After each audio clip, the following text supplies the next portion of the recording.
Good evening, everyone. Thank you for joining us at the 10K Project.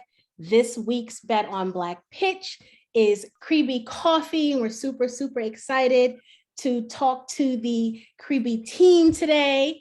I'm going to start. My name is Tawana Rivers, right? The Chief Operating Officer of the 10K Project. Super excited to have everyone join us this evening. We are going to get started with the campaign page. We always like to show the campaign page so that our investors know exactly where to go. So we will pull that up. Hi, Kribi, welcome. Hello, thank you.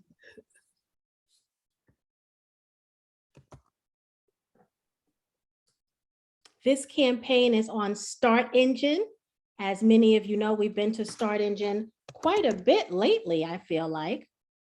And so we'll only spend a few minutes on the campaign page because I know many of you are already familiar with where to go, right? So if you scroll, this is the campaign page. If you scroll down, you'll see the different tabs, the terms. Definitely you want to look at all of this information, but if you only get a chance to skim through, the things that you absolutely want to look at obviously are the terms of the deal, right? So this is a priced round, $5 per share. The deadline is January 27th, so make note of that. Minimum investment is $500. The amount raised to date is $39,698.38. It's an equity offer. Okay. You want to look at all of this information. I'm just going to scroll so you can see all of this information. All of the terms are very detailed. You see some press, you see all of the updates. I love to look at campaign pages where the founder is keeping up with updates. That makes me happy because as investors, sometimes you don't know what's going on. And you can see these updates are recent, guys. You don't know what's going on sometimes. Is the campaign still being successful? Are they still moving forward? You don't know. And so the updates are the way that we keep in touch. So it's really nice to see that.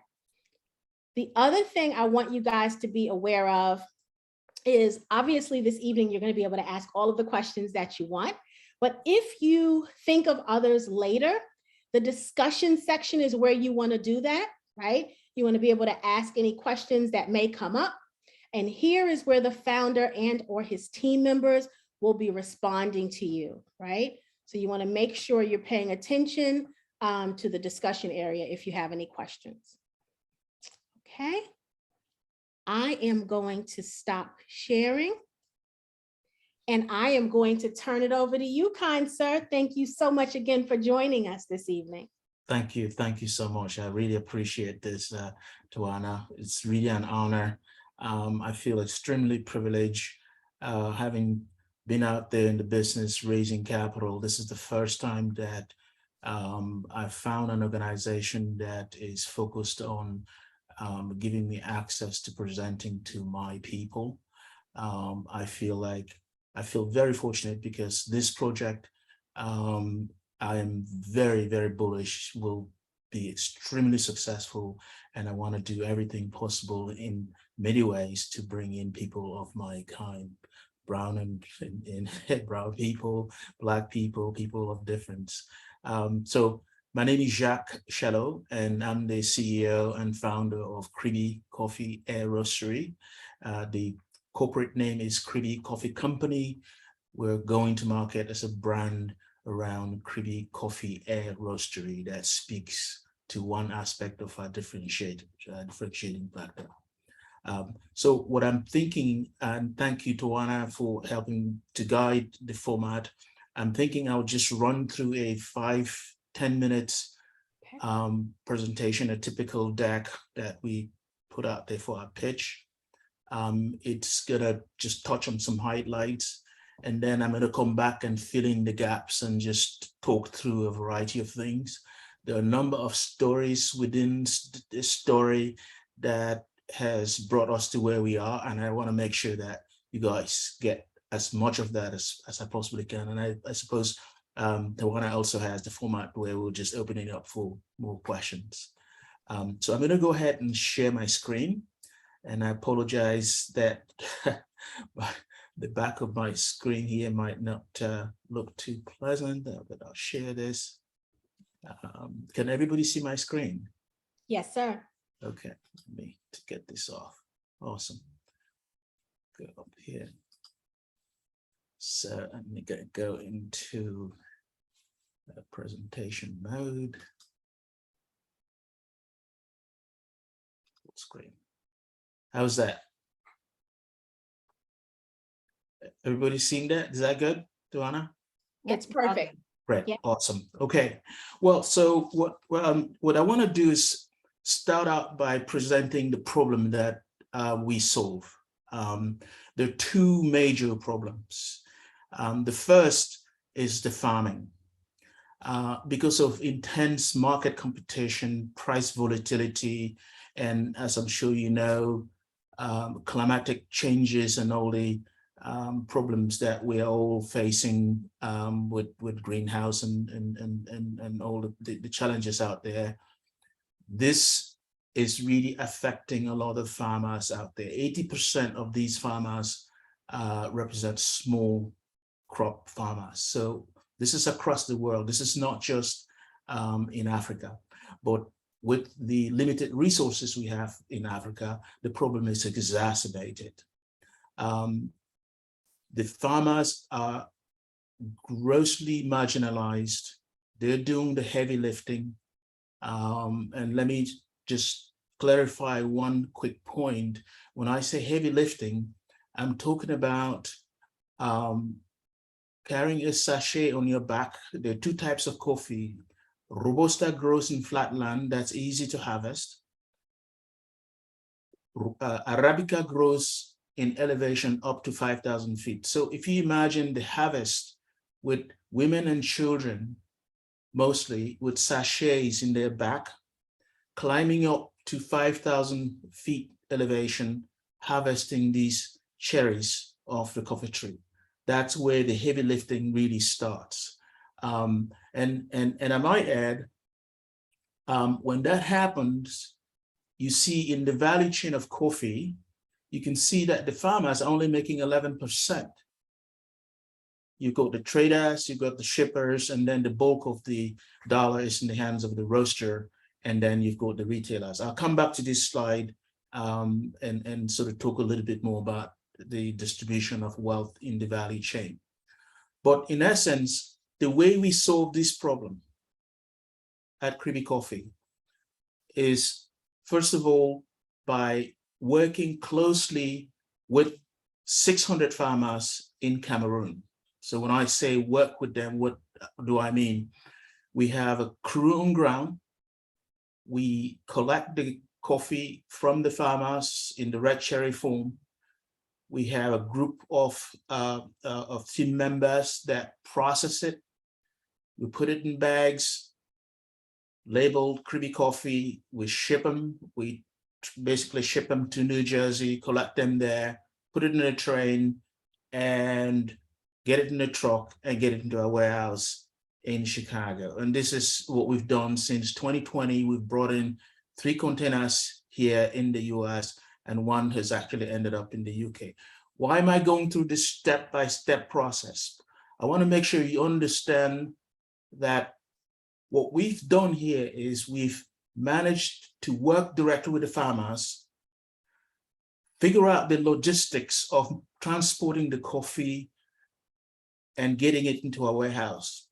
What we've learned is that by doing that and controlling the value chain and the sourcing and the logistics, we realize significant savings. We then pass that savings back to the farmers.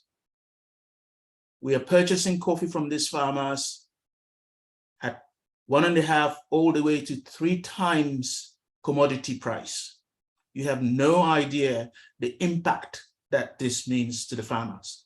So an investor said to me, well, wait a minute, you're leaving money on the table. No, we're not leaving money on the table. We've just been smart enough to figure out how we save money through the logistics process, and we then pass on that money back to the farmer. So this is very important because this is the core thing that we do. We work at the 600 farmers, 20 of whom are women farmers. And the reason why I know this problem firsthand is because I was born in a coffee farm in Cameroon. My siblings and I helped our parents cultivate, harvest, and prepare green coffee to be shipped all over the world to roasters. So I knew that side of the problem firsthand, and I understood the marginalization of farmers very, very deeply and very clearly. So that's my background. We own 500 acres of farmland. We farmed many other cash crops, but mostly coffee and cocoa. Fast forward, most of us have moved on. I came to the US. I ended up in software programming and managing large sales teams at IBM, Oracle, and Salesforce. And shame on us, we sharecropped the farm and we did not do what we should have been doing all these years. So I got inspired when my mom passed at the age of 106 back in 2013. And as I learned about the details of the family, it became clear to me that my mom was the entrepreneur of the family. She built the wealth that we had in the family through the farm. She taught herself how to sew with the old hand sewing machine, built what would today be a cloth factory, made enough money to go purchase this land, which we eventually as a family cultivated these cash crops. That was inspiration to me to say, look, I know coffee. I don't know what's going on when it gets here, but I can do the research. And so that research is what put me into this value chain category that I think you're seeing here. It became very clear to me that the lion's share of the dollars is in the hands of the roasters. Why is that? Well, what happens is that that green coffee that we ship all around the world can last more than 2 years when it's shipped. Now, the companies that do the roasting, basically the application of heat to that product, transforms it into a completely different product. So what you're consuming as coffee is a very complex product. 200 plus chemical compound changes occur when you heat coffee. Most people have no clue. Now, the green coffee can last 2 years, but upon roasting, it is stale in 14 days, 2 weeks. This is not me saying so, this is scientifically known. It gets oxidized. Now, because it's a very stable product, it's not gonna hurt you. Folger, Sanka, and all the big companies going 20, 30, 40, 50 years ago, not only did they roast and it gets stale, they grind it and they package it in canisters, and 20 years later, people are still consuming it. 25% of the population today is still consuming that type of coffee. It's not gonna hurt you, you're consuming it, you know you're consuming coffee because it's a very stable product, but it's not fresh. Now, so this is what I found as another challenge. It's not just the marginalization of farmers, but how do we come about that the lion's share of the monies are in the hands of the roasters? Well, I've explained why that is the case. We decided then at Kribi that the way we were going to go to market is to look at the farm side and look at this aspect of the business, which is roasting. Now, to be really distinct, so this is the second challenge that we face. So the first was farming, the second was the roasting process. So as I did my research starting 2013, after I got inspired, through 2016, I wanted to understand what happens to that coffee when it gets into the hands of the roasters. What I uncovered is that the method of central production, car companies went through the same thing, many industries went through the same thing, where the industrial revolution put us manufacturing in central location and then we distribute.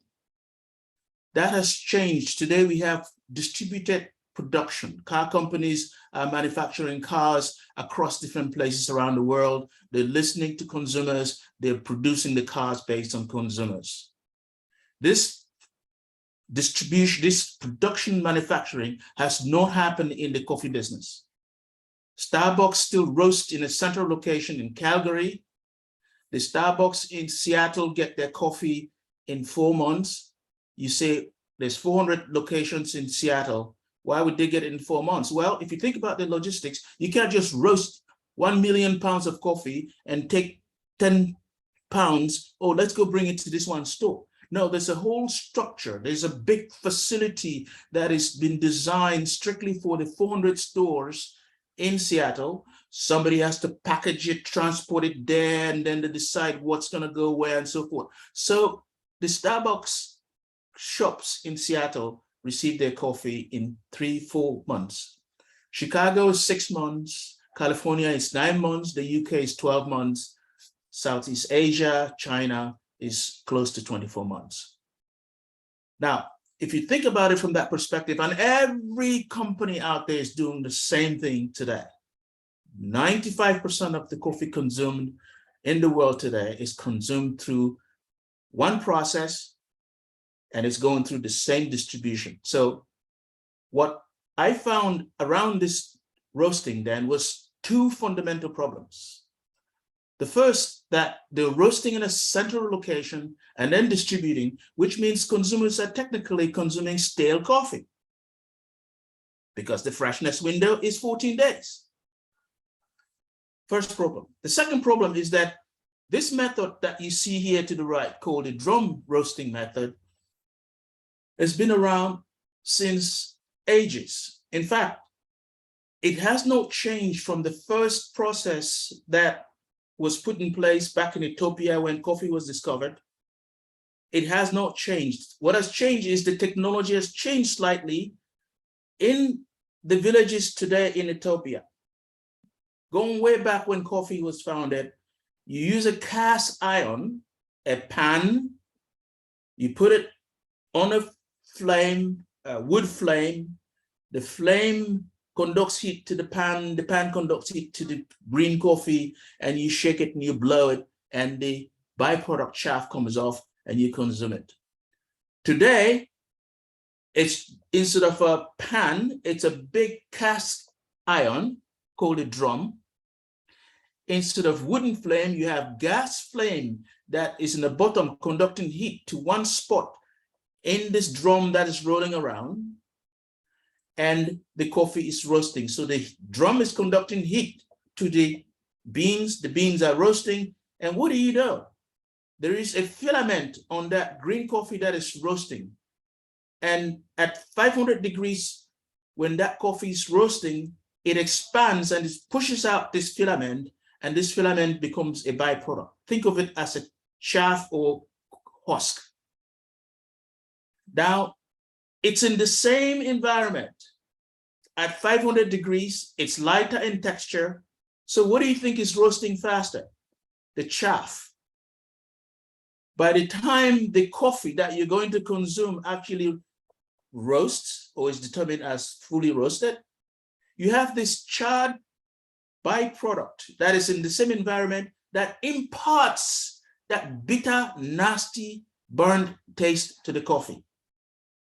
So coffee is not bitter, people. It's the process of drum roasting. The harshness of coffee is not as a result of coffee, it's as a result of the roasting process.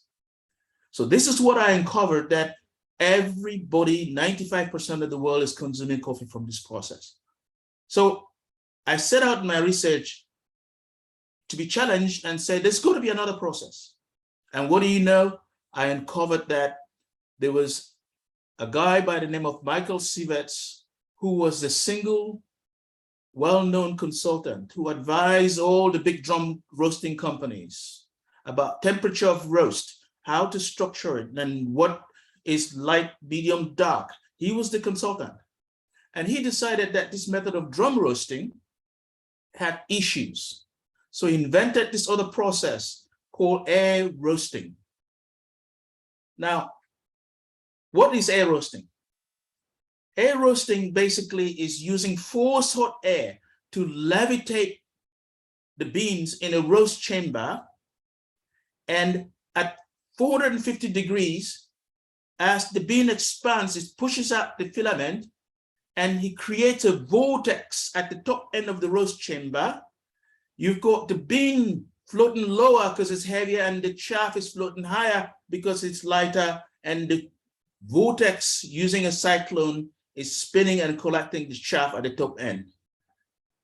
So simple, but that's what he invented. So what you have then is a convection heating of coffee and the elimination of the byproduct. So it's eco-friendly.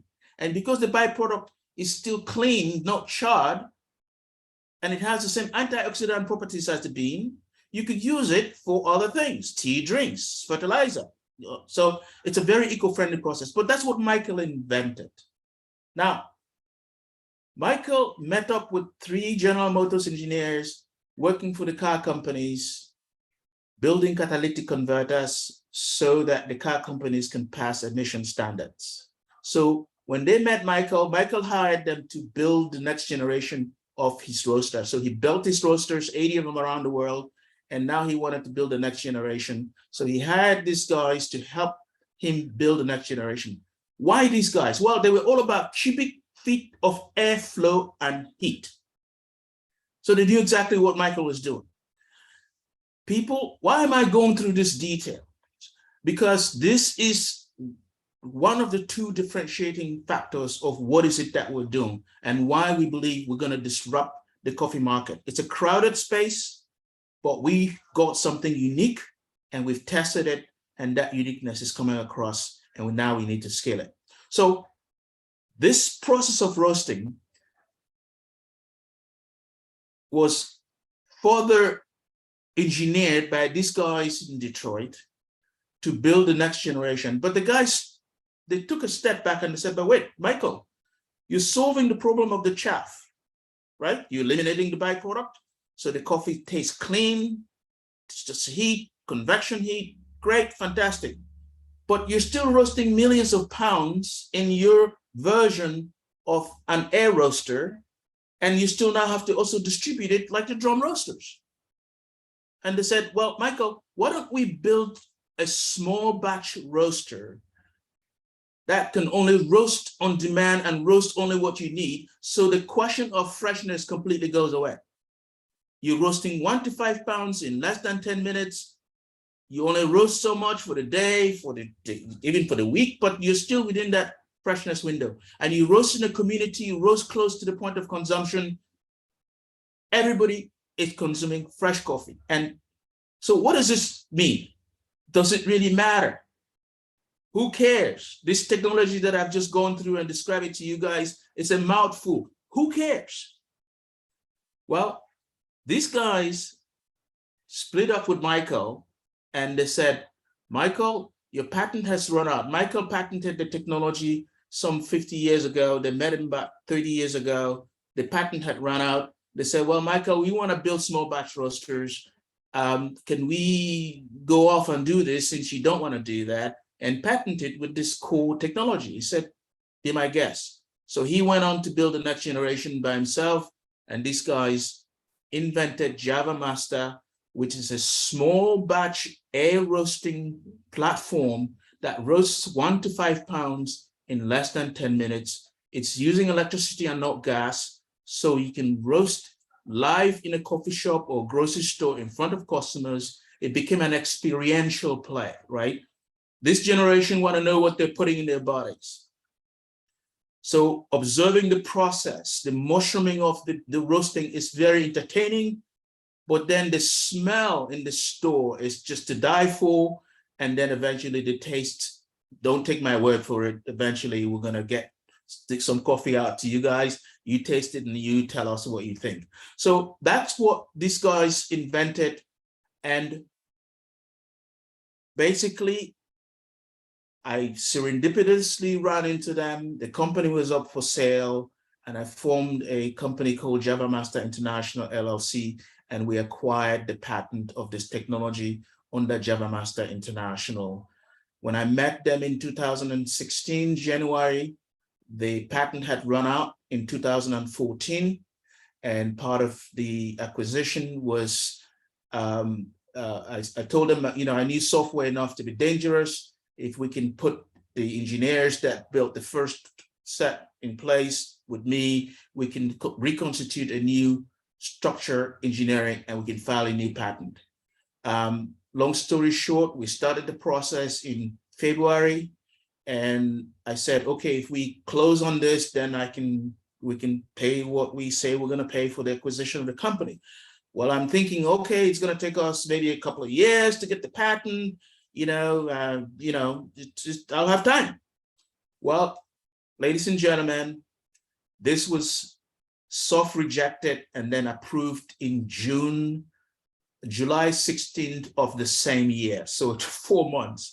And now I'm scrambling to raise money to complete this acquisition. Long story short, I was able to do that. We acquired a company in July. So I ran the company from 2016 to 2019. I'm going to stop there and then continue, and then I'll backtrack to what happened to the technology. So I spent 4 years, 2016 to 3 years, 2019, 2020, crafting a business around manufacturing these roasters and selling them out to the market because I thought this is a unique technology. Why did Whole Foods, who was a client, why did they buy 120 of these roasters? They've got one installed here in Chicago, built 15 years ago, is still running today. Lowe's Foods, no relation to the Lowe's hardware, bought 20 of them in the Southeast, Wegmans in New York, Safeway in California, grocery stores are using these roasters, few upscale coffee shops. So I'm interviewing all these companies, like, this is the best kept secret. How come nobody knows about it? Why did you guys buy? Back and forth and back and forth. Well, what became clear to me is that I was now not in the business of coffee, which was my vision, my inspiration from the farm and all that. I was now in the business of manufacturing a piece of equipment, granted a differentiating, fascinating piece of equipment, but it's a different business. So I take no credit to it. I was introduced to one of the original founders of Starbucks, Mr. Zev Siegel, who took a year to return my call and apologized that he needed to understand what was going on in this technology because he was embarrassed to talk about it because as a founder of Starbucks, he'd never heard of it.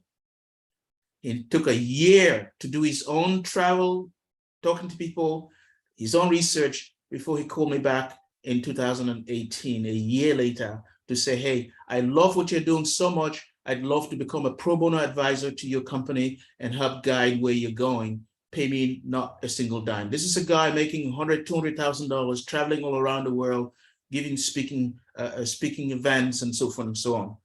And I gladly took on the offer. So his first advice to me was, stop talking about the technology. Nobody cares. It's great, but nobody cares. You need to get into the business of the coffee shop. You need to deploy the roasters. You need to engage customers. Customers need to taste the coffee and then let them tell you that there's a difference. And that's what we did, ladies and gentlemen. We found a coffee shop in the neighborhood that was doing $9,000 a month, run down, totally dilapidated. We did nothing but install the roaster. And in 3-4 months, we doubled the revenue at this restaurant. We were at this coffee shop, we were doing $18,000 a month, only by installing the roaster. We had 5 types of beans. You walk in the shop, we have a small dispenser. We educate you about those green beans. You measure in the cup, you dispense it, you hand it to a barista. If you had 10 minutes, you observe it live, the smell, the process. You grab your cup of coffee, in 10 minutes, you're gone. You walk in, you don't have 10 minutes, We roast the night before or that morning. It's on the shelf. You grab a cup of coffee, you grab that. So that was the model pre-pandemic. Well, pandemic hits, we're frantic. It's like, oh my God, this is gonna, well, what do you know? We stopped the dispensing, but we're still presenting freshly roasted coffee, and people could tell the difference. Everybody's staying home, so they walk in, they quickly grab their cup of coffee, grab a bag, and off they go. Sales went from 18,000 into the pandemic to 40,000 a month. And that store today is doing $60,000 a month. And we're not even quite where we want to be in terms of our vision and goal for that location. So the concept works. Zev's advice was right on. And we have that store, we have a second one now in Oak Park, and we have a third one that's going up sometime in the beginning of the year. During this whole time, we had other coffee shop owners, other upscale restaurant owners, individuals that just happened to stumble at that store, tasted the coffee and said, hey, my goodness, I've never tasted anything like this. Can you supply my business? So by word of mouth, we built a wholesale business that we have in a warehouse in Elmhurst. Just over 1/3 of our revenue in 2021 was from word of mouth wholesale. So, sorry, my screen sort of froze here. So I'm doing a lot of talking. So again, these are just more presentations about the market we're going after. It's a crowded space, and we see that the serviceable obtainable market that we're going after is about 118 billion. The market's driven now mostly by millennials who are just consuming coffee like you will not believe it, and 44% of the coffee is being driven by that group. So again, just to summarize, we bring our coffee from the farms. We use an eco-friendly differentiating process to roast it, and we are going to be putting together sort of an omni-channel sales approach, and that's what we're doing. So the target is wholesale, then direct to consumer through an e-commerce, and then the retail stores. So our revenue for 2021 was 1.1 million. Again, as I indicated, more than 1/3 is from wholesale by word of mouth, and our year to date, this is July year to date, is actually 940. We're tracking at roughly 1.4, 1.5 right now to end 2022. And sorry, my screen sort of froze again. So in terms of our projections, that's kind of what you're looking at. If you take a snapshot for when we raise our capital here, year one, starting, we hope, by the beginning of this year into year one, which would be 2023, we're projecting we'll do 2.8, up from the 1.4, 1.5 that we're at right now, with a small profit. And then year 2, year 3, year 4, up to year 5, we're looking at close to 7.5 in EBITDA.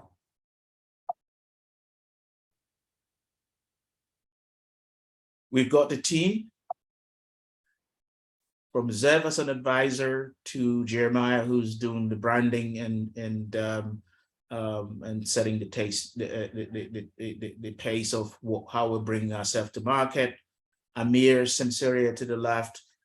Between him and his dad, they've got 40 years of experience in the coffee space, from equipment to Italian coffee to blends, and the rest of the team are pretty much up here. Kribi is our Chief Operating Officer, just joined us. I'll talk a little bit more of what her role is today and what as we see in the future, because it represents part of how we're going to scale. Kyle is actually managing the farm project with a number of family members back in Cameroon. So again, it's a crowded space, a lot of people, But we believe we operate on this right top corner of the quadrant, competing with all the third, fourth, fifth wave companies, with some very key differentiators that we believe will get us to be very successful. So this presentation was designed just before we kicked off the crowdfunding, and we were at that point doing a convertible note. We did disclose that for larger investors, 400,000 and more, they're welcome to come into this pool. We've brought in 350, but we've temporarily, until investors show up at this level, we are focusing on the crowdfunding, which Tawana showed you guys in our page at Start Engine. So with that, I'm doing a lot of talking, but that's the story. There's, like I said, there's a story within the story. There's many serendipitous occurrences that have come to us. We're thrilled to be where we are, and we look forward to raising some funds, hopefully some from this group, to help get us to our goals. So just to summarize, as of today, we see scaling the company in three fundamental directions. Number one, putting capital in reestablishing relationships with farms. Last year, we started planting in my family farm, 11 acres. We'll be harvesting sometime in the beginning of 2024. We have relationships in the DRC, Democratic Republic of Congo, to do the same thing. We're having conversations in Uganda, Ethiopia, Kenya, and Rwanda. You ask yourself, well, and just to be clear, we're still importing coffees through some brokers, just so we have variety, from Somalia, from Sumatra, Indonesia, Brazil, Colombia, you know, because we have a big audience and we want to present the variety. But if you think about it, where did coffee come from? Ethiopia, Africa. And if you look at the land mass of Africa, which the map, the world map doesn't do it justice, any climatic condition that you can mimic anywhere around the world could be mimicked in the continent of Africa. And the coffee came from Africa. That means if we did nothing but focus on coffee from Africa, we could offer some phenomenal variety of coffee that people have never seen. There are places in Africa where coffee is growing in the wilds that have never been harvested to be brought to the market. We believe that this first emphasis of reinvesting in the sourcing of coffee, helping the farmers cultivate in a better way, is one aspect of our growth.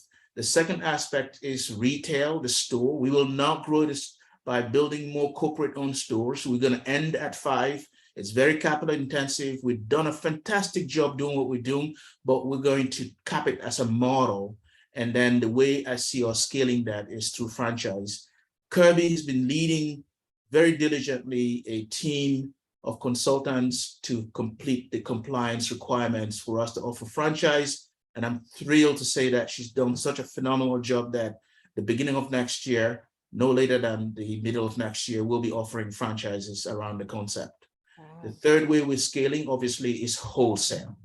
We're having conversations from Costco to Aldi to a number of grocery chains to be on the shelf, and then selling to other businesses that see the difference of our coffee.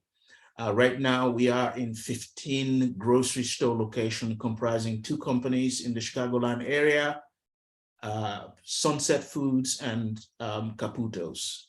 We're trying to be very measured at this stage with the capital, and we're focusing quite a bit right here in the central region, but through the franchise, we see scaling this much bigger and using some of the capital for promotions and marketing and starting to venture into some other locations. We have a test pilot facility in London to start looking at what we're going to do internationally. My daughter lives in London, and they're spearheading a warehouse where we have actually targeted a number of customers. I just came back last week. We have a roaster there, we're not going to do the cafe, it's going to be wholesale. So we have the ability to roast, we have a warehouse, and we have customers, and we can iterate that very, very quickly to start looking at what we do internationally. So that's the story. That's where we are. And in this round of the crowdfunding, we're looking to raise $1 million. As Tawana showed on the portal, we've brought in 39,000 the last 30 days. And we just started the promotion this week. We just completed a whole set of content and posting and all that. And this presentation is at the beginning of exposing what we're looking to do to raise capital. So I'm going to stop there and open it up for questions. Wonderful presentation. Thank you so very much. I loved actually hearing the story about the tech. So, because that really does tell the story, right? Because you're right, it's such a congested market. And so when you talk about disrupting it, it's got to be a really good idea you've got going to disrupt it. And I think you hit it. I think you hit the nail.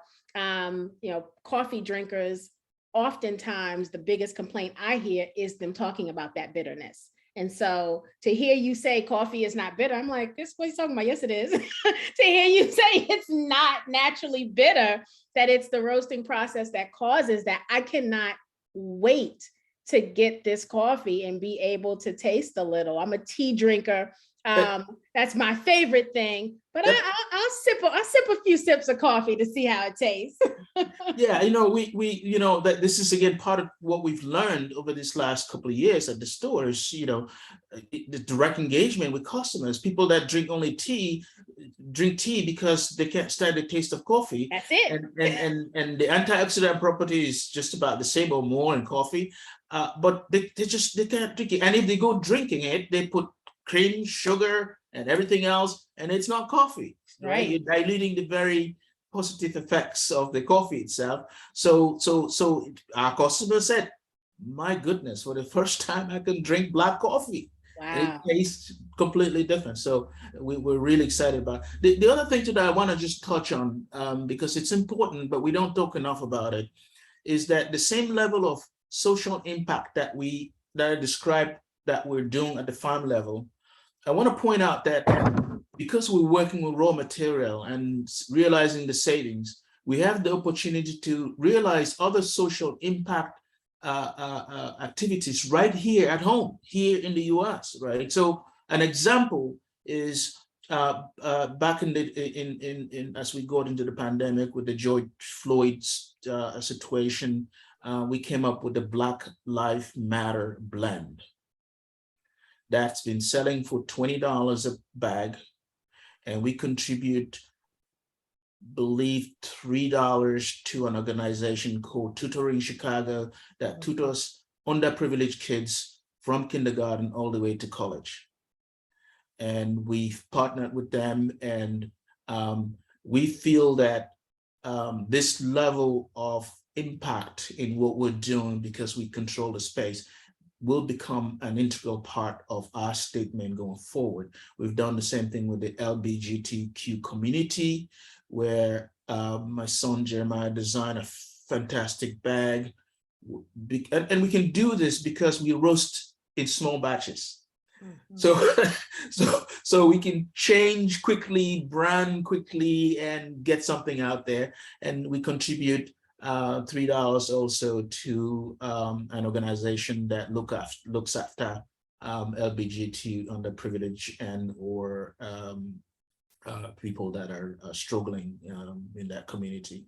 So we see this as a part of what we plan to do to differentiate ourselves, and not talk about it, but really take some very simple action that put us squarely in where we need to be.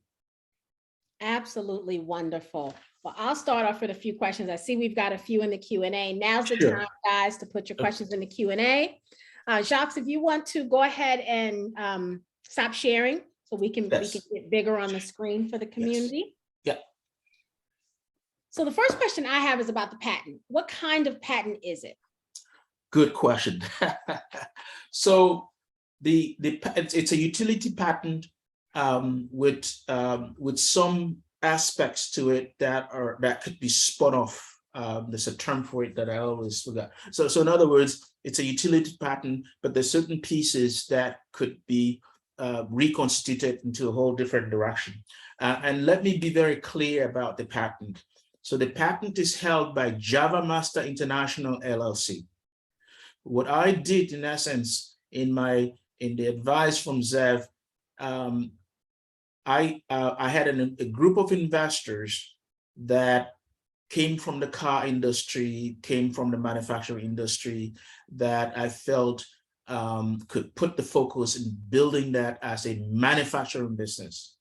And I did not want to dabble. I didn't want to, okay, so I sold my ownership to this group. That patent is now held by Java Master International. I brought 3 or 4 of my best friends are still investors there. So if we needed to do something there, we can go back and do it. But I see no need for us to do that. We signed an exclusive arrangement to exploit the technology in the Central region. I know the technology enough so well that we don't need to spend any time, energy trying to be part of the manufacturing process. We need to spend energy utilizing the technology to tell a story, because we're fighting with 95% of the world that are drinking coffee from a different process. So I see a huge need to focus on marketing and sales. So the patent was actually, it's now held by Java Master International, but I still sit on the board, and they still need me, but I can't spend any time there. I gotta stay focused on Kribi coffee. The patent was done in 2016, so there's a good 13 years left on it, 12 years left on it. But yeah, so I hope I answered the question. You did, absolutely, yes. Okay, so let me get to the questions. Jesse says, can you value add by roasting beans locally? And he asked this question early on. I think you've answered that. I don't know if you want to elaborate a little bit more on that question. Yeah, let me elaborate a bit more, because this is at the heart of the difference that we see, right? So because you're roasting in small batch and you can roast in a community and within that store, because so now if you think about it, the approach is that the coffee shop is not a coffee shop. You're not a coffee shop. You do everything a coffee shop does, but you're a coffee manufacturer. You're a factory for coffee, because you're taking the raw material and you're very easily roasting it live. So the difference is that the drum roasting system requires a lot of personality. It's a sort of a chef thing. You smell the coffee. This is the aura that the big coffee companies have created. The purpose of Java Master is like, cut all that stuff out. It's nothing but science. It's temperature and time. If you lock that in, you get a good software, you can roast. You don't even have to observe the process. So what we do at the store, which makes it very profitable, is that we're using the same labor. The barista that is serving your coffee is also doing the roasting. The roasting, a 12-ounce bag goes from $15 to $25. They're producing that while at the same time they're serving the coffee. So a barista serves, you come in, you place your order, they grab your cup of coffee, and you say, oh, I need a pound of coffee roasted live because I've got 10 minutes. Okay, we measure it. Barista turns around, starts the roaster, comes back, takes the next customer. In 10 minutes, it's done roasting. It drops, it cools. They put it in the bag, warm bag of coffee, hand it to you, and off you go. So the labor is cheaper because we're doing this, and we're roasting in store. Now, so if you fast forward 10, 20 years from now, you have every community within a mile or two with one of these roasters. There's no conversation. And you taste it, you can tell the difference. You can tell. So you're roasting it in the community at the point of consumption. You're engaging the community. You can see the process. The taste is to die for, and then the sound, everything. It's an experiential play, but you're targeting the community. So if you fast forward 10, 20 years from now, you have one of these in every community. And you can software network these roasters. And you're selling them green beans, and you can monitor how they're using the green beans, and they're not buying green beans from somebody else. If you get my drift, Get you. Okay. you see where this is going long term. Very good. It may also be helpful to talk. You mentioned the drum roasting process being a lot more like you have to have the roast master versus our air roaster where anybody can do that. Yes. So I don't know if you want to speak to that really quick. Absolutely. So what we did in my watch and prior, the previous owners did is that they started to study coffee from different regions around the world, different seasons, changes and all that. And what they did was they locked down 24 different profiles. So temperature of roast that suit any particular beans from a particular region. During my watch, with my software background, we expanded that to 360. What does that mean? That means we can store 360 profiles in that roaster, in the software. Tawana, you like yours maybe a little bit dark. I like mine maybe a little light. No, all our tastes are different. So for the first time, you can personalize the coffee roast based on the individual's taste. Wow. This is so relevant. So the simplicity of this process in the store, as the baristas are roasting, the same labor that you're using to run the store becomes a major differentiator. Very interesting. Very interesting. Jesse says, what are plans to export to neighboring 54 countries under the ACFA or AFTA instead of exporting to the West? So first tell us what ACFTA is. I'm not sure if I pronounced that properly. Jesse, what's AFTA? You can spell that out for us. Oh, he did. African Continental Free Trade Agreement. Thank you, Jesse. So that's a really sore subject. And it's so because in Africa, we consume instant coffee. We don't consume the coffee we grow. And if you know anything about instant coffee, it's the worst. I mean, it's not even coffee. It's the grounds of coffee that has been put through all kinds of chemical changes. It allows it to basically dissolve in hot water very easily. And because we're so poor in Africa, you warm water, you pour it, you say you're drinking coffee. It's really bad for you. So to answer your question, this, in raising the capital, this is going to be a cornerstone of what we do for the continent. And I tell you, what the first things that we're going to be doing over the next few weeks, it's actually built. We just don't have. I've actually commissioned the roaster. It's been built in our partner facility in Detroit, Java style, but we just need the capital to actualize it. But it's been built 2020. The purpose of that roaster is to ship that roaster to Cameroon, where we're processing the green coffee so that we can begin to expose the farmers, our own farmers, to tasting the coffee they grow because they never tasted it. Right. Wow. Okay. So back to your question, what are our plans?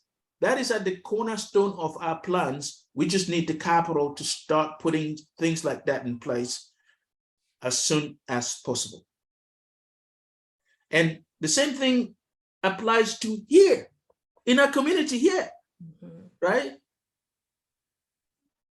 Most of us don't drink coffee, or if we drink coffee, we drink instant coffee because it's easy to process, and and go spend $5 in an upscale coffee shop, Starbucks, or $7. It's not what everybody. So bringing this to communities is now much easier. The roaster is simple to operate. Anybody can operate it. It's cheap. I mean, not cheap, comparatively speaking, with a drum roaster and the roast master and the maintenance and all the stuff that goes with it. It's a no-brainer. It's a $26,000 piece of equipment. You vent it. If you have green coffee, you're ready to roast. You don't, it takes 2 minutes.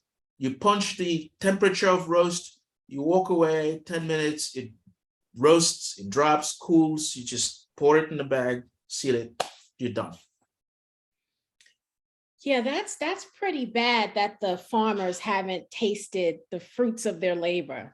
That's a little disturbing. It is. We gotta get them some bags for Christmas or something. We gotta get very disturbing. Very disturbing. Let me ask you this, and maybe we're a little too soon in the process to answer this, but my brain went, you're 12 years from now, and I think about cappuccino machines and all of those things that are household items now, where there was a time where, only fancy people had cappuccino machine.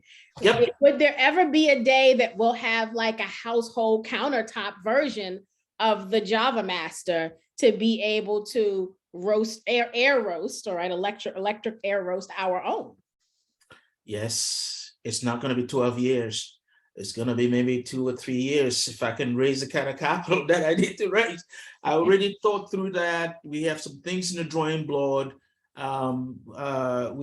Including the if you don't want to roast, you just get the coffee and the bean to cup machine, something that is giving you good quality cappuccino without you knowing too much about what to do.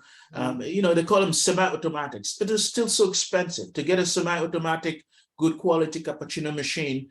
Can cost you anywhere from $900 to $3,000 for your home, and not everybody can afford that. Right. So that needs to come down to $200, $300, $400 easily, right? And even less than that. There will come a time, not 12 years from now, 2 to 3 years, if we can continue down the path of raising capital and what we're doing, you will see that machine in the market. Wonderful. I can't wait to sit it over here behind. You'll be one of the first to have it. Wonderful. Anonymous says, what prevents other coffee makers from duplicating this practice? I would imagine it's the patent, right? It's the patent, but think about it, right? I want other people to do this. I don't care. I mean, think about it. We're the first movers in market. Okay, people are going to come up with different ways to circumvent this patent, and yeah, patent is all as good as you can exploit it. Okay, but 95% of the world is consuming coffee with the alternative method. So I welcome anybody doing the same thing that I'm doing. In fact, if you want to just buy the roaster and you don't want to be part of our franchise network, well, strategically, let's talk. I'll figure out a way to sell you the roaster. Why? Because the momentum that we can build with more people drinking coffee with this process can only benefit us. Got it. Especially since we're first movers. Got it. So that's in line with a question I had also. In your slides, you talked about the fact that you will even private label or white label it. Correct. And so you're okay with same logic, same answer, right? We're doing it today. Okay. Cafecito, big coffee company in the city. I think they have 10 locations. Mealy Coffee.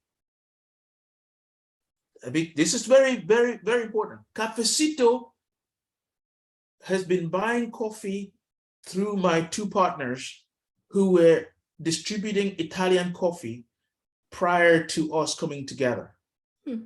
Cafecito's customers are Cubans, they're Middle Eastern Americans. They will not touch anything that doesn't say was roasted in Africa, in Italy. Okay? They refuse to touch our coffee. We did a blind test. We took the Filicori coffee we were supplying them from Italy with a blend of Cameroon, Robusta, and Arabica coffee we created, espresso, blind taste. They pick ours hands down. Wow. Cafecito is consuming all Kribi coffee today. They're selling it to their customers, and now they have a private label bag Cafecito coffee. We roast and fulfill it for them in our warehouse in Amherst. So we're just scratching the surface. You can tell the difference, and we're very, very comfortable that that's what we're going to do. Private label, white label, we don't care. We just want people to appreciate that there's a difference when you taste this coffee through this air roasting process. And it's good for you.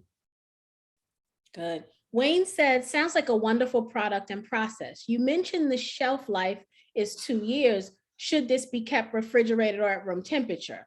Well, you talked about the shelf life being 2 years with the original process. With the green coffee. Right. So the green coffee that comes from the farm, the shelf life is 2 years or more. You don't have to put it in the refrigerator, room temperature. It's just you need to bag it a certain way to prevent more oxygen from getting in. If you do that, it can actually last 4 years. But the shelf life for green coffee is pretty long. Now, the shelf life for the roasted beans, because it's going to get oxidized, is short. It's 14 days, and then it starts dissipating. 30 days, 90 days, you can still smell some aroma, but it's not as fresh. And you take the 60 days or the 90 days and you taste it within 14 days, hands down, you can tell. And this is not just air roasted coffee. This is drum roasted coffee as well. Okay. The only difference is that we believe, and customers are telling us, that our 60 to 90-day air roasted coffee can taste a lot better than a Starbucks 2 weeks, 3 weeks roasted coffee. Now, if you ever can find a Starbucks coffee that was roasted 3 weeks ago, please let me know, because you will not find it. Right. You pick a bag anywhere right now, it doesn't tell you when it was roasted, but it condescendingly tells you, oh, best consumed by June of 2023. Well, okay, you're the expert, you're telling me this is good to, when was it roasted? Yesterday? Last year? You don't know. So in our bags of coffee, you sign the name of the person that roasted it, the date it was roasted, and the type of coffee. Wow. Every single bag. Very good. Wayne said, where can I purchase the Black Lives Matter edition? Yes. For now, you just go to kribicoffee.com. We've got a fantastic e-commerce site. We've built an app. If you go under beans, you will see the list of beans that we carry, and Black Lives Matter is one of them. And you just order it, $20. We'll roast it live and ship it to you, so you get it within the next 2, 3, 4, 5 days. Nice. And yeah, I think we've got a little time, but it's important that I talk about this Black Lives Matter because of how we came up with it. So we decided, okay, we need to do something. We can, our contribution should be in coffee. So Amir, my partner, looked at an African blend, looked at a couple of blends. We created a special blend that was strictly, the combination and the menu was strictly based on a number of things, the menus that we put together for that. Then my son who's our brand strategist and designer, went out looking for what image do we use to communicate this message. And he looked at masks in Africa. And we did not want to we wanted to do something that was just transparent in many ways, but represent some fundamental messages in Africa. So he looked at masks all over Africa. He found masks used on stamps in Liberia, Nigeria, Sierra Leone. Most African countries use this mask on stamps. What do you know? His research showed that that mask came from my village, the Bamileke tribe of Cameroon. So the mask you see on that Black Lives Matter is that mask, and it's powerful. Wow. And that's what we use underneath. We said Black Lives Matter, and it's doing very, very well. The coffee is fantastic, but the message is very powerful. Wow, that was powerful. Yeah. Before anyone in the community asks, because I know they're going to ask, we need a coupon code for a 10K project on that coffee. I got that loud and clear, Tuana, and we'll go beyond that. We'll go beyond that. We're gonna because we can. What we're gonna do is we're gonna create a package. Okay, we're gonna create a package specifically for this group. And I'm gonna even have my son is gonna design a bag, the 10K bag, so we can promote the 10K concept, because I believe in what the organization is doing. And then we'll the first people that will get it would be the people that invest in this. And Kribi and I will come up with what's gonna go in that bag. Oh my goodness. So any investment you make, Wonderful. $500, $100,000, whatever you do, you'll get the same thing. That is absolutely amazing. Wow. Thank you. And then when we're done, if you think that you want to promote the 10K design and all about you for the message about what you're doing, then we just put it on your site and we could sell it for $15 and we keep $10 and you get $5. That's what's up. Right? Why? Because we can. Right. Oh, I absolutely love that. Michael said, say more about how you are paying above commodity price for coffee beans without taking a hit to the bottom line. Yes, very good question. Okay, so the market price for Cameroon coffee here in the market is $4 to $5, pretty much, right? I mean, it varies. You know, maybe you're buying a whole container, you're gonna get it for $3. If you're buying bags, you're gonna get it for close to $4 or $5. So let's just say it's $4 per pound. You call a broker, that's what you get. Now, the brokers that purchase that coffee, the broker for Starbucks, the broker for all these companies, and the volume they purchase are paying for what's called a parchment. So the parchment is a green that's now turned red cherry that the farmers deliver to you, and then you process it. So between the parchment and or the finished product, imagine that they're paying anywhere from 20 cents, not per pound, per kilo. Oh, wow. To maximum 80 cents. $1 if you're not buying a lot. Parchment, green coffee, brokered directly from a broker from the farm, that's what it is, right? And then every so often, you know, some brokers, they do have a heart and they go, you know, they pay up to $1, maybe $1.20. So just that. Okay. Mm-hmm. So,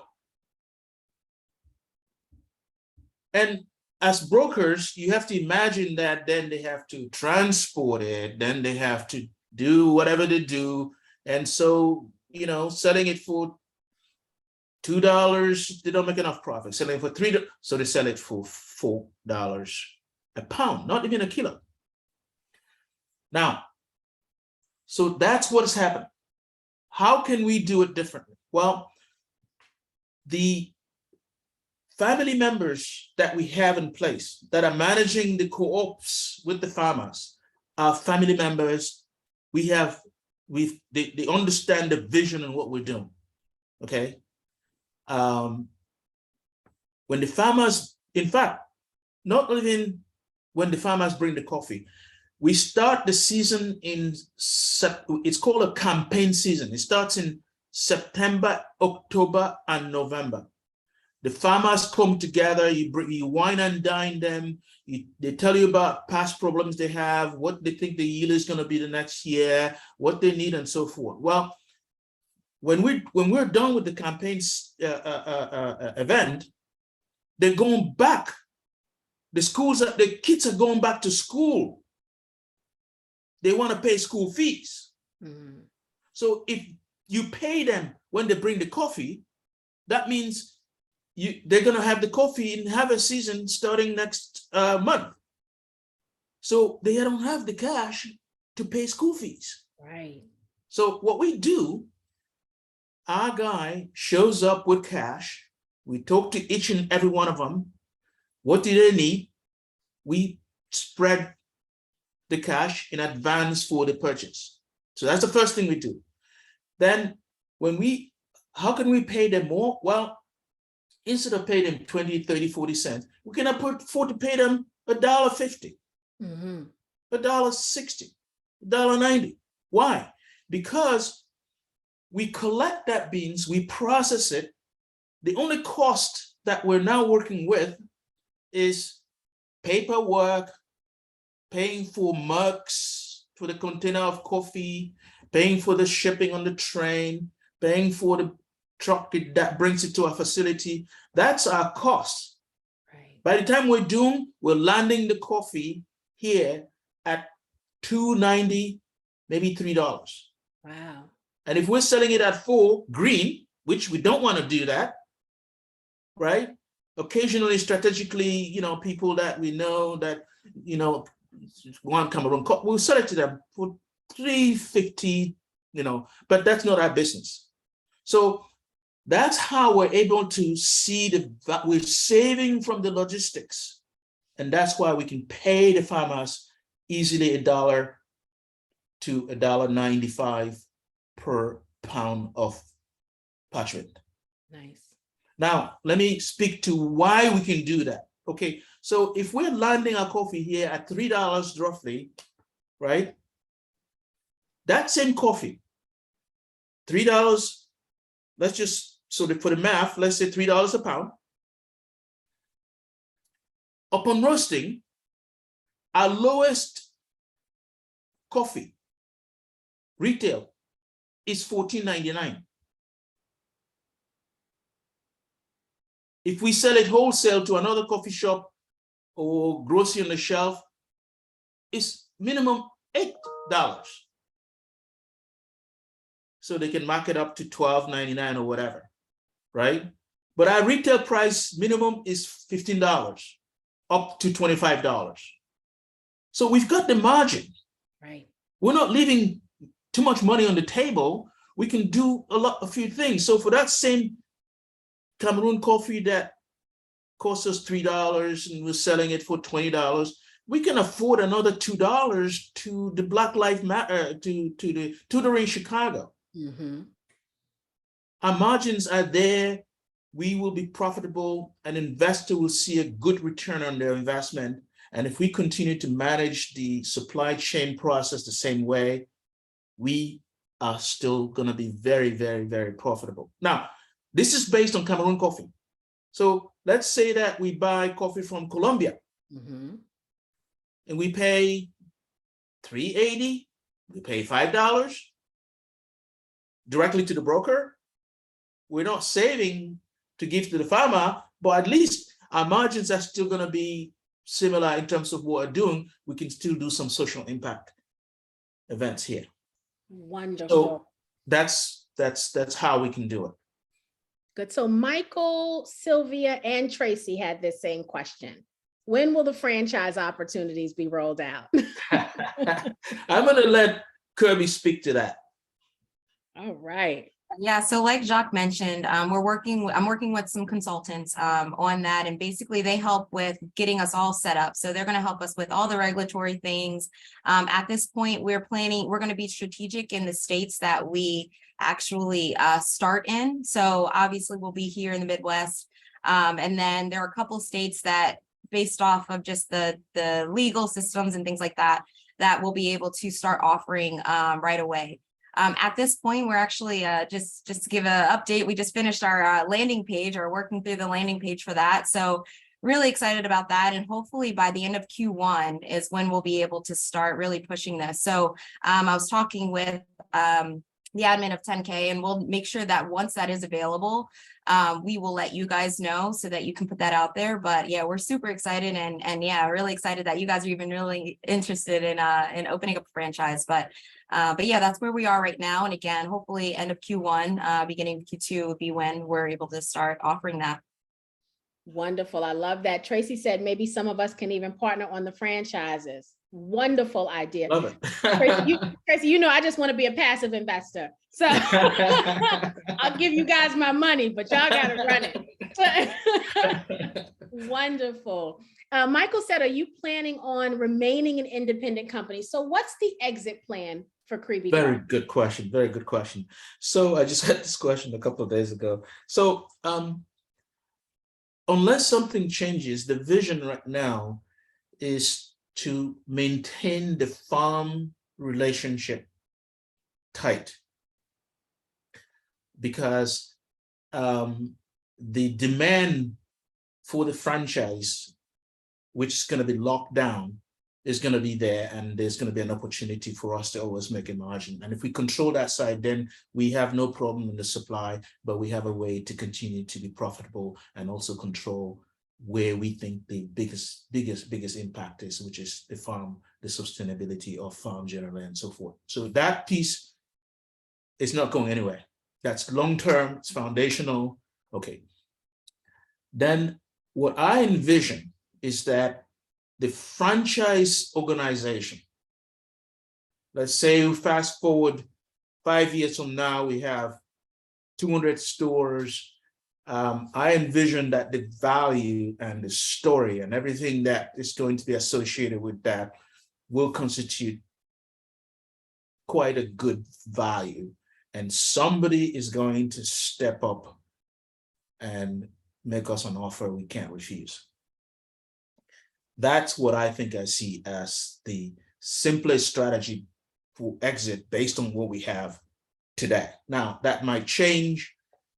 Our grocery store, retail, we see that taking off. We have conversations with Costco, Aldi. So that could be another business that could exit. We don't need to be playing in that. We need to figure out the standards, the procedures enough. That could be an exit. So acquisition by another entity could be an exit. I'm not too sure about a public offering, but I'm not discounting it. And I'm only one person. My key strength and my big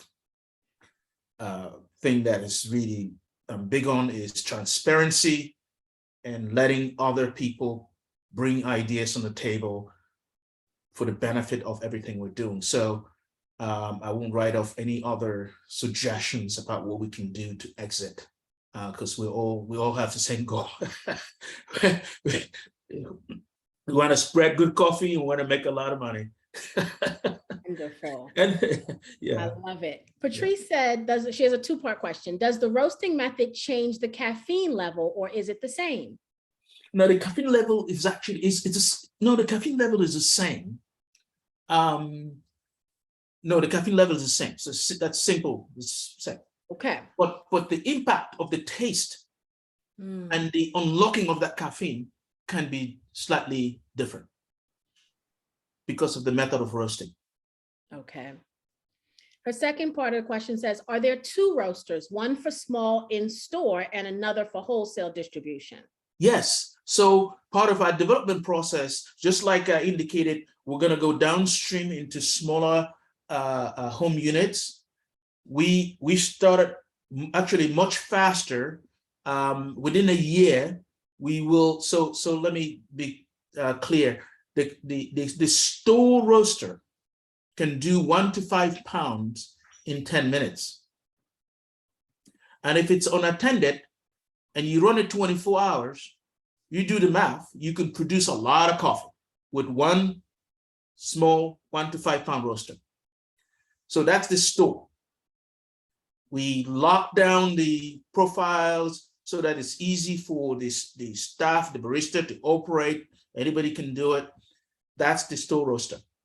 Then we have the first level of a wholesale capacity roaster can do up to 5 kilograms. So that's up to 12 pounds, right? And then if you're, so there's a growth path, right? At our facility in our warehouse, we have 3 of those. Okay, so we're producing roughly 36 pounds in 10 minutes. Then we're doing a development with a unit that can do 25 pounds. We actually have it. We just haven't installed it because of space. And this one is built not by a company in Michigan, it's built by a different company.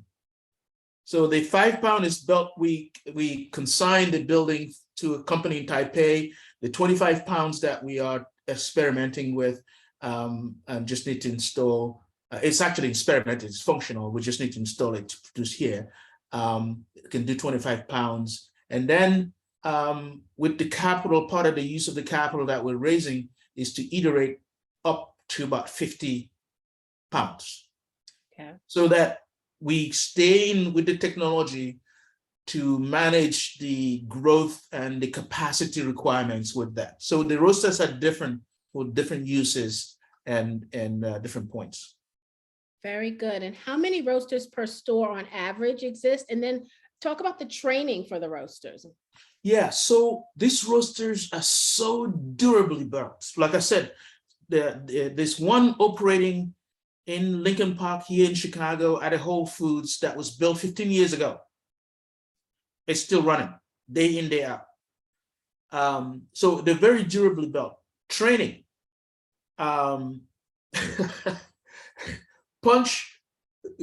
So it becomes even as simple as this. We have a chart, handwritten, typed, looks nice, that we post in the back of the roaster. Mm-hmm. Medium, 438 degrees. Light, 400 and dark, 440.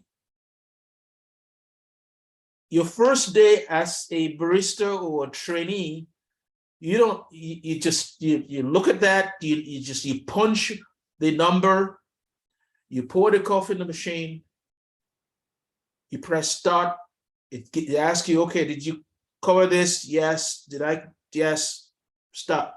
So training is very simple. Maintenance, these things don't break down. They just don't break down. They're so durably built. And we see 1 per store. Okay. And in Forest Park, and let me give you exact numbers. In our Forest Park first location, we're pushing $600,000-$700,000 in revenue for the year at that store. Our goal is $1.2 million from that location. We'll have only 1 roaster there. Wow. Wow. And this is in Forest Park. Okay, it's how can I put it? It's one of those communities that you don't think there's disposable income. Mm-hmm. But this was just an amazing surprise to us. There's a Starbucks down the street. Right. In fact, we have 2 employees from Starbucks that came to work for us. One has left and the other is still with us. And you said the machine is 26,000, is that what you Yeah, said? yes, 26, the retail price is 26,000. All in. Okay, I can do that math. Million in sales, 26,000 for the machine. I know that math. We have people, we have some people that they don't open up the coffee shop. They just install this in their basement and they do nothing but farmers market. Think about it. Did y'all hear that one in the chat? No headache. You roast it. You get up early in the morning at 4. You roast enough in your design bags. You put it in your truck. You go to the farmers market. You tell the story. And by the time you're done 3, 4, 5 hours later, you make yourself $1,000 or whatever number of coffee you have and how are you promoting it. This could be a side thing, gig. You just get the roaster. And y'all know we put in the chat, in the Facebook page a few weeks ago, the Black entrepreneur that's got the farmers market app. So now we can find all the farmers market around the country. And what? Oh, you just started something with that. I mean, the ideas just go off the chart. And let me explain to you. You couldn't do this any other time in this industry because it's a tight industry. Right. Nobody knows about where coffee comes from. All we know about coffee is that brown state sitting in a hopper in a coffee shop before it's ground, even if you notice it. Outside of that, you just nobody cares or knows, or So so somebody made a comparison the other day. They said, this is just like the cannabis, except it's been here for many years and it's simple and anybody can get in. Wow. You don't need a license. You don't need to go bribe somebody to go get a big cannabis to, just spend 30 grand, 26 for the roaster, 4 to get it all set. Your sealer, your this, that, you're in business.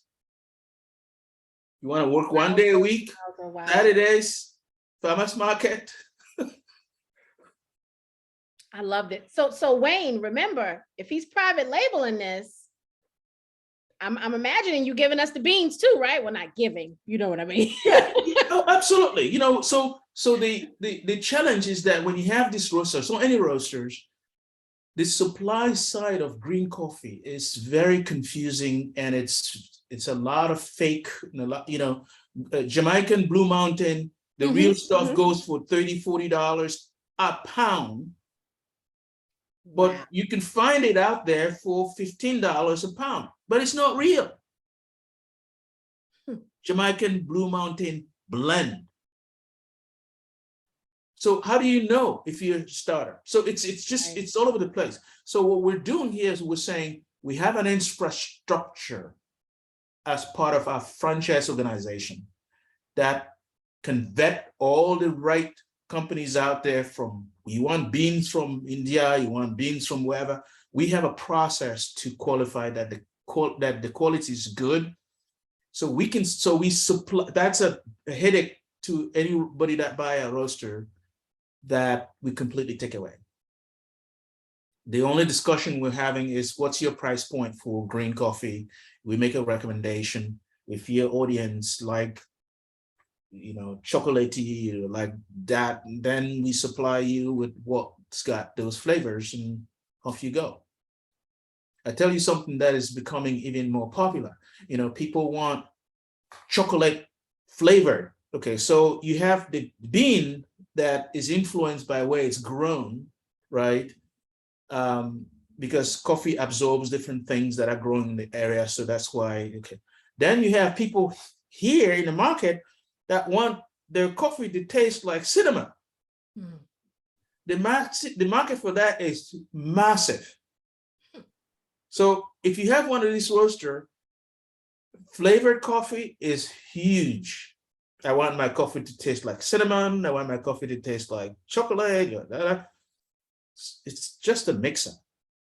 You roast it, you put the syrup, you mix it, you have cinnamon flavor, you put it in a bag, you're selling cinnamon coffee. So there's so many aspects of this for a small entrepreneur that is very profitable. Okay. Patrice says, is Starbucks going to use this method since the founder is a consultant? Well, yeah. So Zev, so there were 3 original founders, and they sold the company to Howard. And so now they can do whatever, right? Okay. He's actually recommended that at some point he'll make some introductions. And we talked about it, and we thought, no, why make an introduction? Let's just write this thing to some point. They will come find us. And that's what he said. Yeah. So at some point, I think the light bulb is going to go off for Starbucks. But if you look at the infrastructure of Starbucks and the whole business model, I think it's going to be a bit of a shift, unless they come buy a Kribi coffee, unless they go make an offer to Java Master, or unless they got more money than God knows, and they go circumvent the technology and do it. Again, as I said before, kudos, go get it done, Starbucks. As a first mover shaker in the market, they're going to do nothing but create a massive momentum for us. Got it. Lorena says, my question was about the impact on the GMO efforts for Bill Gates and Monsanto, etc., to globally own seeds of various crops. Will this affect this brand, and will it affect the farmers in Africa? That's a scary thing for all of us, with somebody with that kind of money who believes in GMO, and most of us don't. I'll be honest with you. That's a scary thought. But our solution is simply to create that human touch with the farmers, like we're doing in Cameroon. 1/3 of these farmers were connected to us by my elder sister, who is 86 and was the firstborn who was more involved in the coffee processing. There's a relationship there. I don't know that we'll do the same thing in DRC. We're going to try. I don't know that we'll do the same thing in some of the other places, but that is part of our vision, is to get the human touch going with the farmers, improve their lives, and show them better methods of farming that are not GMO based. I can't speak for the long-term sustainability. It's a struggle for all of us, what's going on in the climate. But all I know is that in 5-10 years, if we can figure out a way to make an impact, to help guide the bigger solution, then we would have done our part. Good. Michael said, I think I read that many countries in Africa are rejecting GMO seeds. Is that correct? Yes. Sadly, the colonial powers passed on the colonial mentality to some of our kind, to some of us Africans, and selfishness is driving the bribery to kind of keep some of that going. That being said, there's some of us that are becoming wise. They're figuring out methodical ways to break the colonization chain, because it's still there today. Make no mistake. And so yes, there's a growing need to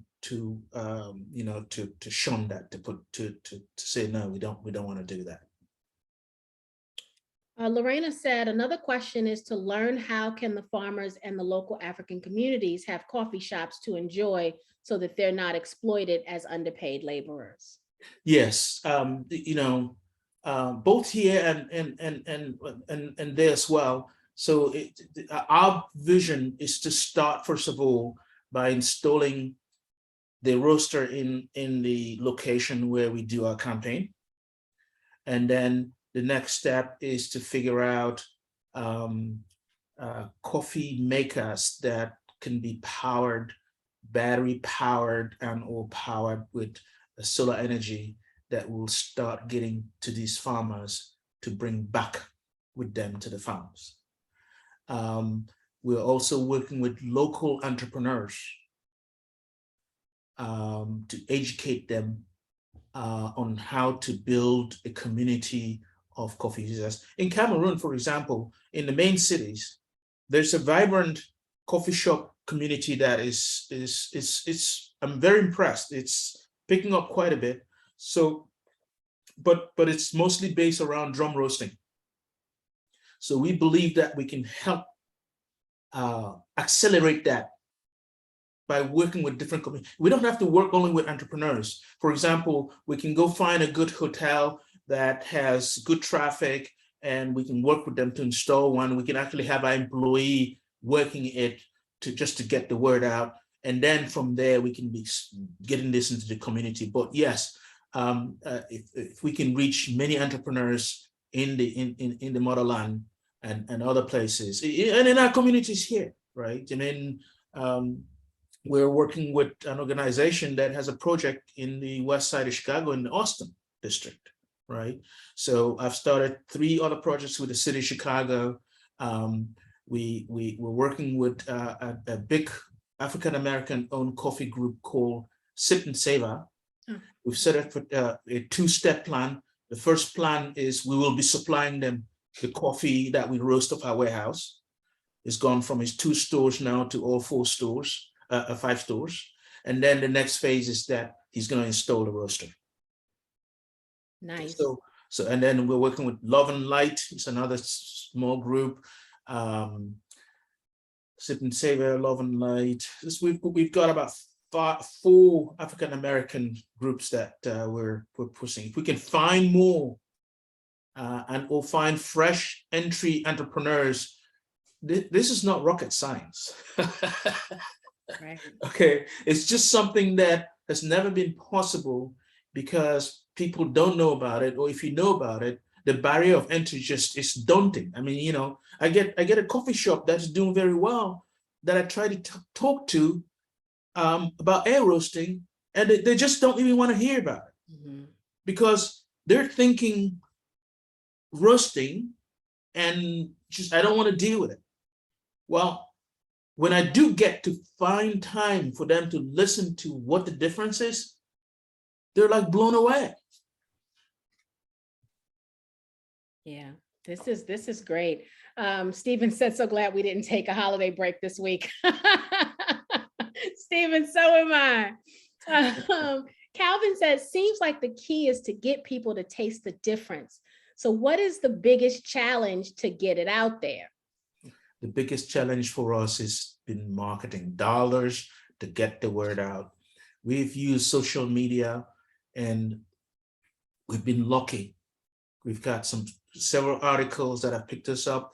The Chicago Magazine picked us up as one of the 10 best coffee shops in the Chicagoland area.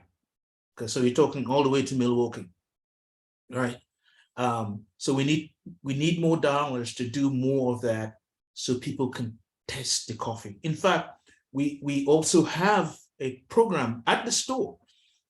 If we measure, say, 14 ounce because the bean shrinks, and then we end up with the 12 ounce that goes in the bag, sometimes there's maybe, 2 ounce or 1 ounce that's left.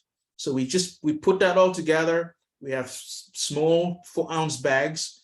We put it in those bags and we just leave it out there. Customers to take it and go try it. So now you're trying different types of air roasted coffee. And that's been very, very successful. The other thing too that we do is we package a nice brown package of the chaff, the byproduct from the roasting. And we put them out. Every day this thing is gone. You bring it and you spread it in your plant as a fertilizer. And it's very, very popular. So we give that for free to kind of get, so these are some things that we need to do more of to get people to try the coffee, because if they try it, you're hooked. you're hooked. We love that. Yeah. Love that. So I'm Well, gonna real make, quick, just to go add ahead, to that, Kribi. we've also done some small scale sampling in the grocery stores that we Yeah, are in. Again, obviously the capacity is not really there to be able to do that in the force that we'd like, but we'll actually brew some coffee and be in there for a couple hours and let the customers taste it for themselves as well. Yeah, Nice. it's exciting when you watch people taste it and then walk off with a bag. So you may want to do like a little commercial like that, right? To like see Yeah. people's eyes light up when they taste Yeah, how amazing. and they do light know? up. It's like something, so, I'm coffee out, and then okay, oh, yeah. What kind of coffee is it? And then next thing you know, it's like, wow, okay, and then okay, tell me, what are you doing that's different? I love that. I love that. I'm going to make a couple of introductions. We Buy Black is a good organization. They've got, I think, like 1 million people on their subscription list.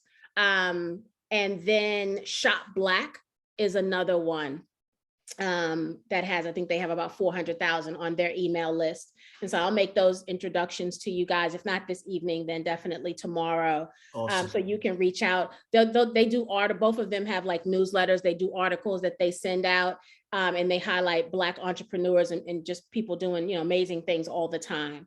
So that'll be something good to help you guys get out there a little bit more as well. Appreciate that, Tawana. Thank you so much. Wayne said, in regards to the household brewers, he said, bring that idea back to 10K for funding when you get ready to do that. Sorry. Oh, okay. Gotcha. The home machine, the home version. Oh, yeah. Absolutely. We'll make sure that we give you credit for it too. Jesse said, do we need 30K to get started in our own business? So Jesse, are you talking about the franchise itself? What do you think those costs are going to be? Yeah, so I think we do have some general numbers. So again, there's two portions to that question. The first portion is the franchise piece, the way we're offering it. You got to find a store, all these things that go with it. And then the second portion is, if I have space in my garage and it's heated, if I can get electricity in there, and if it, it's 30 grand. That's it. That's it. Okay. If you want to go get a storefront in a busy area, in franchise, you talk traffic, location. Yeah, the cost is up in the Kribi. What is it showing now? $200,000. Yeah, it's like 250 on the low end. And that's including all equipment, furniture, software, like everything that you would need to be able to have that store up and running. That includes all of that, plus labor, like professional fees, licenses. Like, again, the franchise programs are very robust in what we're putting together, so that there aren't going to be really any surprises. And obviously in those type of situations, it's much better for you to be like, oh, you said it was 250. It was actually only 200. Right. So we're trying to be very conservative with that, just so that there aren't any surprises. But yeah, around 250 on the low end.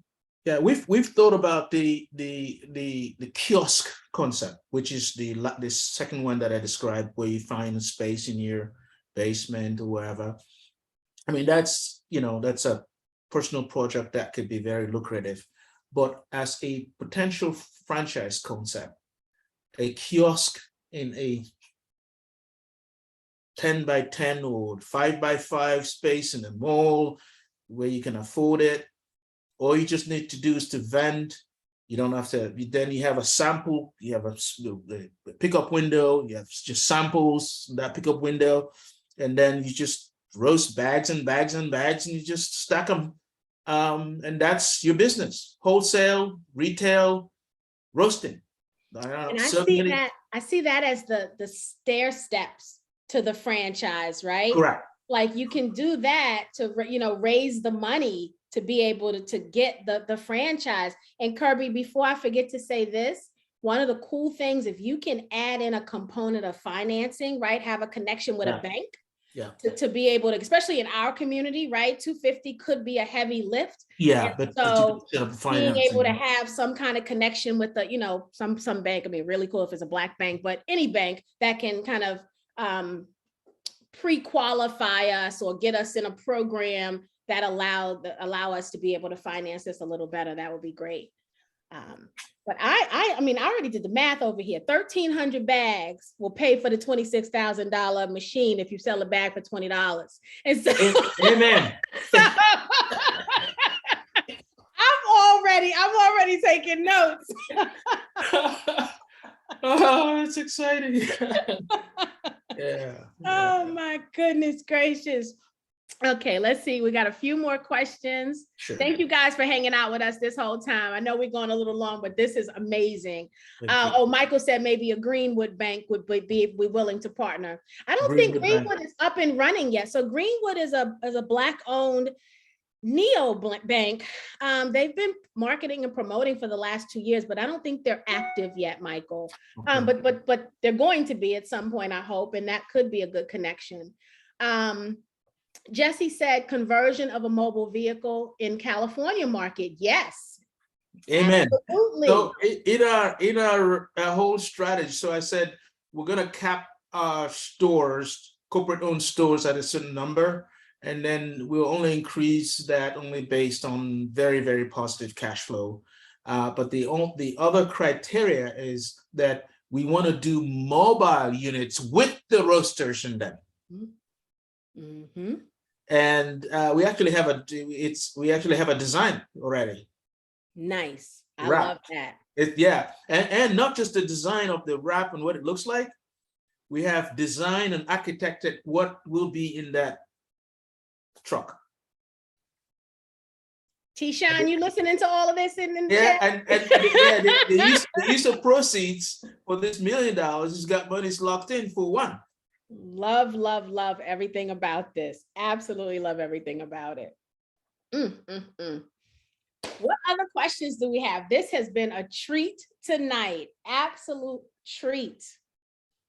One question I saw in the chat was, what is our best-selling blend? And that would be our house blend, which is our Mount Oku from Cameroon. So nice. Yeah, it's good coffee. It's really good coffee, and yeah, it's good coffee. Good. Jesse said we've been 360 days on the street in Southern California. Yeah, you get a warm climate. There are no bad days, right? I love that. Nice. So as the community is thinking of their final questions, I'm going to give my closing statement, and then I'll let the two of you go. I'll let Kribi you go, and then we'll let Jacques take us home. We've got another question before I do that. Calvin says, has there been consideration to offering coffee shops at Black history museums or sites? Yeah. So we there was the organization that was looking at the Obama Library. We haven't pursued more discussion, but that's one place. There's a number of the Disable Museum we've talked to last year. Where would that be located? So yeah, I know there's some established institutions that are doing things like this in a variety of other disciplines that we should be going after. The other thing too that we need to do, which is again part of the use of proceeds, is to beef up our sales team, right? And have people that are well trained and understand what we're doing to go get the word out in a very carefully measured way, which then would come up with a list of those organizations. We'll figure out a way to consistently reach out to them, as opposed to the opportunistic way that we've been going about it now, where I talk to somebody and, oh yeah, you should talk to that person. No. Making that calls, there's 1,000 institutions. Let's make sure they all know what we're doing, and let's figure out with them what the potential partnership might look like that benefits the organization and all. So yeah, no, that's something that we would love to organize more. Yeah. Very good. And I'm thinking too, affiliate programs, right? Yes. I mean, like yeah, you have all of us in here, right? We had Yeah. a way to get an affiliate code. We could post that all over our Correct. social. Correct. And create some kind of a compensation structure there for the affiliates to earn some income by making referrals. Mm-hmm. Yeah. So we Yeah. need to organize a lot of that. Very Doc, good. really quick, if you want to speak to, so we've talked about our whole bean, single blends, and the single origins, but someone asked about the K-pods. So if you Oh, can, yeah. and the freshness of the K-pods. Yeah, so that's a really good question. Because I told you guys, there's so many different, really very fascinating pieces to what we're doing. And it's all stems from because we're coming up with a different process of doing things, right? Sourcing to the setting from the farm and then using a sort of a disruptive method of roasting. So what I did, in fact, back at Java Master 3 years ago, I tasked the engineers. I said, the market for single serve K-cups and so forth was growing, not as much as it grew in 2020, between 2020 and now, but just so we're clear, it grew modestly during the pandemic. IRI, the data company, has shown that 42%, Kribi, was it 42, 44% of coffee consumed a single serve. The K-cup market is going gangbusters. Okay, so 3 years ago, I saw the trend a little bit, and I said to the engineers back at Java Master, I says, could we find a company that makes valves so that we can create a miniature valve similar to what we have in a coffee bag that can go on a K-cup? This market is growing so fast, so massive, and consumers are giving up the quality of the taste for the convenience. Mm-hmm. You're a soccer mom, you got kids here and there, you're getting them out the door, you need that cup of coffee, you don't have time to make a whole pot, you just want a cup of coffee. I mean, so I said, what if we did that? So they thought, that's easy, we can do it, and then we found a company that makes valves, and we started down that path. Well, in this process, we were introduced to a Chinese company that had a whole different approach. And the approach was, so first of all, the process of creating those K-cups, the reason why it's bad coffee is because the process dictates that the coffee is completely stale. Why? Because you have to heat seal the caps. So you put the coffee in, you heat seal it. Now, when you roast coffee and especially when you grind it, so you expose the surface area, the coffee breathes, it lets up certain gas. Okay. So when you heat seal it, freshly roasted, the cap eventually is gonna pop. Mm-hmm. So the only way that's gonna work is if the coffee is roasted, sit around for days, ground, sit around for days, measured that there's no more gas, and then it's heat sealed. So that's why K-cup is synonymous to bad coffee. But the market is growing. So this company we ran into said, okay, we've come up with a process where instead of heat sealing that cup, you pressure seal it. And in the sealant, you create a structure that allows for a one-way breathing of the coffee. The coffee gas is going out, but oxygen is not getting in. So we don't own the technology. We partnered with them, give them ideas about how that might work. We tested it back at Java Master, and they developed a machine, small machine, that can produce 600 cups an hour of this pressure seal caps. So what happens then is that for the first time, you can roast, grind, and package in this K-cups fresh coffee. The taste is unbelievable. We've done the test over and over. One of our investors manages a brokerage company, a food brokerage company that does consumer tests, and then they help find products, they do the test, and then they present it to Whole Foods and Trader Joe's and Costco and so forth. In fact, that's how we're getting ushered into Costco. Anyway, he had to go through this test with a number of consumers to conclude what he, so it was independent. It's to die for. So we've tested a box, 12 counts, $1 per capsule. We've been testing it. I think we're out. I got somebody called me up the other day, Kribi, we're out at the store. I packed like 75 this past, but what, 2 So days ago? that's what we're doing about K-Cups. And Wow. the vision is to have this as part of the franchise package. One of this machine at the store. So you're not only doing the bags, you're also packaging, because it's simple. The machine does it, it drops, you take the 12 count, you put it in the box, you drop the back, boom, you put it in the shelf.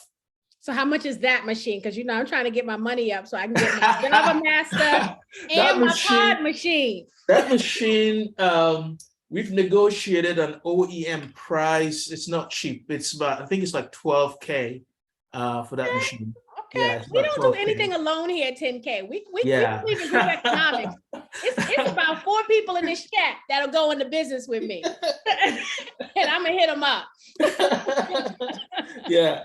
And it's I'm telling you, it's like it's night and day. You taste it, it's like, wow, what is this? And it's a single cup. It operates on any 2.0, any K-Cup Keurig machine, it'll operate it. Wonderful. Absolutely wonderful. This has been such a treat. I'm going to say to the community, first of all, thank you guys for coming and hanging out with us and sharing the amazing work that you guys are doing over at Kribi Coffee. To the community, thank you for showing up and hanging out, right? And hanging out long. It's after 10 o'clock, so this has been an amazing session. We always know when they're great sessions because we're here after the hour, right? You guys know the assignment. You know what you're supposed to do. First and foremost, do your due diligence, right? That's the most important thing. We are nothing if we're not healthy investors. And so do your due diligence. The other thing that I'm going to ask you to do is share the heck out of this campaign link. Share it with everyone you know. Put it on all of your socials.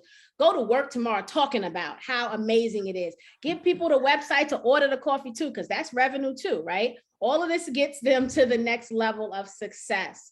This has been a very enlightening to see something so well thought out with a vision of where you want the future to go. And so I absolutely love this presentation. I do feel, Chandra said, such an exciting opportunity all the way around. I absolutely agree. This has been amazing. We've walked away with an opportunity for a side hustle. We walked away with opportunities for, a future. And this, you truly, we hear people say, this is going to disrupt the industry. We hear that all the time, right? Yeah. I believed it tonight.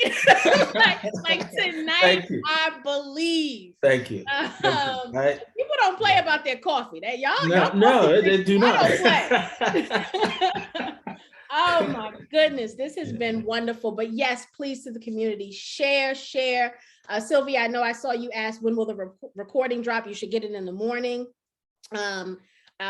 Please watch it. And watch everything, catch everything. The minimum is 500. It's on Start Engine. We've dropped the link here. The link will be in your newsletter as well. Feel free to take that link and share it. But even if you don't get to share the link, just tell people Start Engine, Kribi Coffee, spell it for them, right? But make sure we get the word out to help this organization. The deadline campaign closes January 27th. Correct. And so make sure that you guys, if you want to invest, don't delay, right? We talk about this all the time, missed opportunities, and we don't want to, we are here because we are opportunity getters, right? We do not want opportunity to miss. We've been left behind too much, and we're not going to be left behind again. That's why the 10K project exists. And so if you're interested, please respond accordingly and timely. We don't want you to miss anything that you're interested in. Kribi, I'll let you give the next final words. Yeah. So first, just want to say thank you. Really appreciate you guys giving us the opportunity to tell you our story, really. I just started with Kribi, which I know my name is Kribi, very, very similar. Jacques' favorite word, I think, is serendipitous, and it's kind of crazy how we kind of came together. But I became a believer of Kribi as well, and will tell it to the mountaintop how good not only this coffee, this company, but also Jacques and him as a person. So truly appreciate the time. I've taken notes. I mean, I've seen a couple people that asked about franchises. I'm ahead of that, so I'll make sure that you for sure get that information.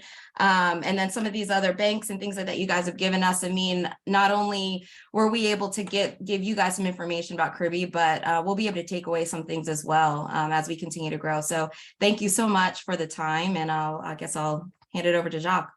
Yeah, great. This is wonderful. A lot of thank you to Anna, how we met and how he reached out to me. That by itself was inspirational, and we hit it off right away and moved pretty quickly to get us in this slot. And thank you for that. The timing was just right.